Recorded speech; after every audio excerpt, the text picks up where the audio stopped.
So students, welcome to this video.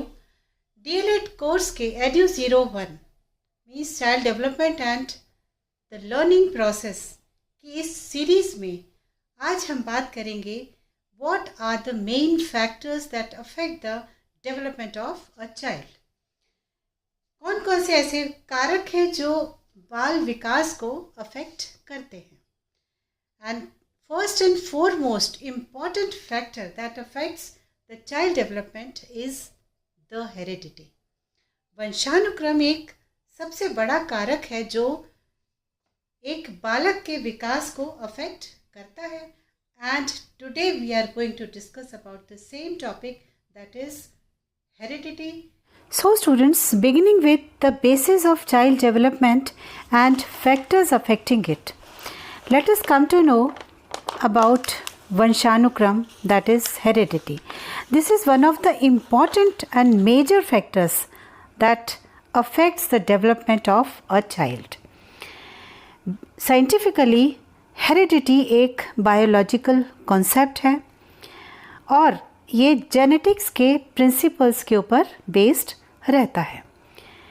Biologist के rules के हिसाब से, प्रिंसिपल्स के हिसाब से एक जनरेशन से दूसरी जनरेशन को जब कुछ गुण हस्तांतरित कर दिए जाते हैं, ट्रांसफ़र हो जाते हैं, इस ट्रांसफरेंस की प्रोसेस को बायोलॉजिकल हेरिटेज कहा जाता है. और इस ट्रांसफरेंस को मीन्स इस हस्तांतरण को शारीरिक और मानसिक ट्रेट्स के कॉम्बिनेशन को ही वंशानुक्रम या हेरिडिटी या आनुवांशिकता कहा जाता है. और इसी फैक्ट्स के आधार पर समान के समान, अर्थात जैसे माता पिता होते हैं वैसे ही संतानें उसकी होती हैं. Like begets like means as are the parents so are the offsprings. जैसे कि एक जानवर को ही जन्म देगा, उसी तरीके से एक मानव को जन्म देता है. इसीलिए कुछ विद्वानों ने कहा है वंशानुक्रम जन्मजात वैयक्तिक गुणों का योगफल है. प्रत्येक प्राणी अपने समान की संतान को उत्पन्न करता है और अपने शारीरिक और मानसिक गुणों को अपनी संतानों में ट्रांसफ़र कर देता है, प्रोपेगेट कर देता है, हस्तांतरित कर देता है. इस प्रकार हर प्राणी अपने पूर्वजों से 3 प्रकार के गुण प्राप्त करता है. अपने पूर्वजों की समानता, पूर्वजों की भिन्नता और कुछ असामान्य विचित्रताएं. तो हम इसकी अर्थ को और अधिक स्पष्ट करने के लिए हम कुछ मनोवैज्ञानिकों के द्वारा उनके मतानुसार उन्होंने हेरिडिटी को किस प्रकार से डिफाइन किया है उसको हम जानने का प्रयास करते हैं. B.N. झा के अनुसार वंशानुक्रम व्यक्ति की जन्मजात विशेषताओं का पूर्ण योग है. Means according to B.N. Jha, heredity is the sum total of inborn individual traits. Means heredity जो है किसी भी एक व्यक्ति की जो इनबॉर्न क्वालिटीज़ होती हैं, ट्रेट्स होती हैं, उनका सम टोटल होता है वंशानुक्रम. This is according to B.N. Jha. Now J.A. Thomson के अनुसार वंशानुक्रम क्रमबद्ध पीढ़ियों के बीच उत्पत्ति संबंधी संबंध के लिए सुविधाजनक शब्द है. मीन्स थॉमसन कहते हैं कि heredity is a convenient term for the genetic relation between successive generation. Means 2 generations के बीच में जो एक कन्वीनियंटली हम किसी टर्म को हम यूज़ कर सकते हैं वो है heredity.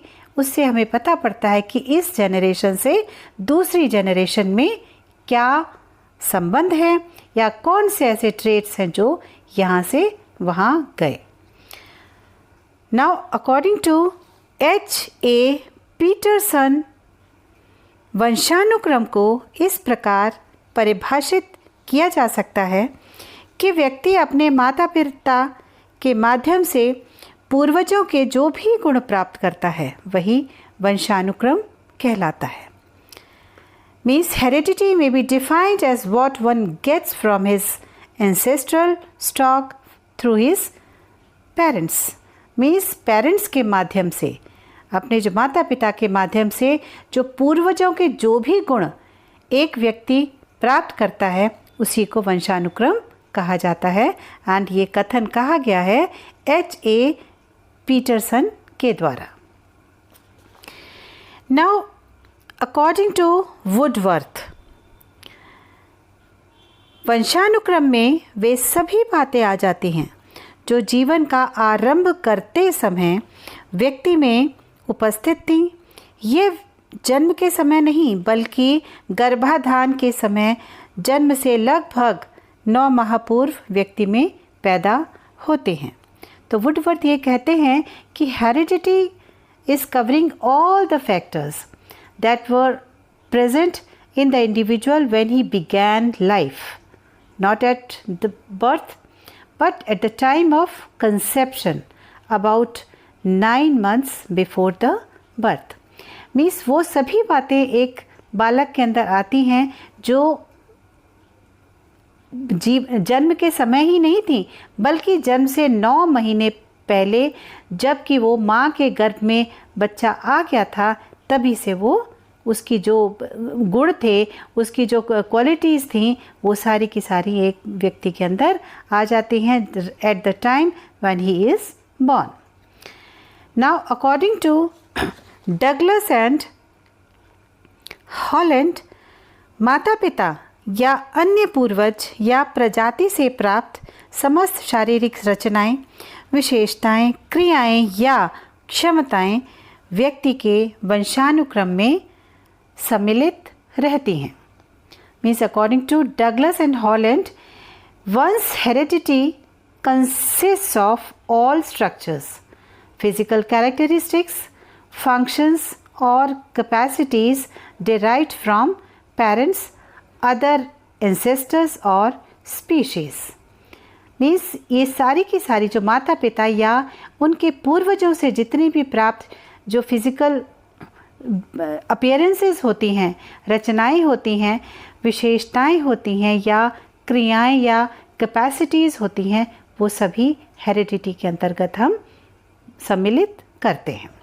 And this is according to Douglas and Holland. Now Anastasi के अनुसार वंशानुक्रम के तत्व जन्म के बहुत बाद तक व्यक्ति के विकास को प्रभावित कर सकते हैं और वास्तव में यह प्रभाव जीवन पर्यंत चलता है। Means according to Anastasi, heredity factors may influence the development of the individual long after birth and in fact throughout his life span. Means ये ज़रूरी नहीं है कि जन्म के समय ही बल्कि जन्म के बहुत बाद तक व्यक्ति के विकास को ये जो एलिमेंट्स होते हैं, ये जितने भी फैक्टर्स होते हैं, ये उसको अफेक्ट करते हैं और एंड इन फैक्ट ये पूरी throughout his life span ये कंटिन्यू करता है। Now according to James Drever, माता पिता की शारीरिक एवं मानसिक विशेषताओं का संतानों में संक्रमित होना ही वंशानुक्रम है। मीन्स जेम्स ड्रेवर कहते हैं कि heredity is the transmission from parents to offsprings of physical and mental characteristics. जितनी भी विशेषताएं एक माता पिता के अंतर्गत होती हैं उनका संतानों में, उनकी ऑफस्प्रिंग्स में ट्रांसफ़र होने की प्रक्रिया ही वंशानुक्रम कहलाती है अकॉर्डिंग टू जेम्स ड्रेवर। इस तरीके से हमने ये देखा कि शारीरिक रूप गुण में एक बालक अपने माता पिता के अनुरूप ही होते हैं और इतना ही नहीं, वे मानसिक तथा सामाजिक गुणों में भी वो माता पिता के समान ही होते हैं, लेकिन कुछ अपवाद भी होते हैं। इसका कारण पूर्वजों के गुणों का माता पिता के द्वारा हस्तांतरण होता है। मीन्स ये ज़रूरी नहीं है कि माता पिता के ही गुण संतान में उस समय ट्रांसमिट हों। ये भी हो सकता है कि उनके गुण न ट्रांसफ़र होकर के उनके पितरों के गुण भी उसके बालक के अंदर आ सकते हैं। तो इस तरीके से हमने ये देखा कि वंशानुक्रम एक is an important factor that affects the child development to a great extent. So this was all for this video, and rest will be in the next one. So thank you.